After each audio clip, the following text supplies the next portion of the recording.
Če ste gledali film Big Short, zagotovo veste, kdo je Michael Burry, vlagatelj, ki je leta 2008 med krizo ogromno zaslužil, ker je stavil na padec borze, zlom delnic. In zdaj je spet na delu, tokrat stavi proti sektorju umetne inteligence. Konkretno je na tapeto vzel podjetje Palantir s ticker simbolom na borzi PLTR.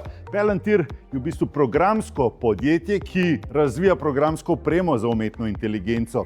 Od prejšnjega novembra, lanskega novembra, je delnica poskočila za 200%, vendar to še ni razlog, zakaj Michael Burry shorta Palantir. Če pogledamo podrobneje številke Palantirja, vidimo, da je vredno podjetje kar 424 milijard. Za primerjavo, Coca-Cola celotno je vredna 300 milijard.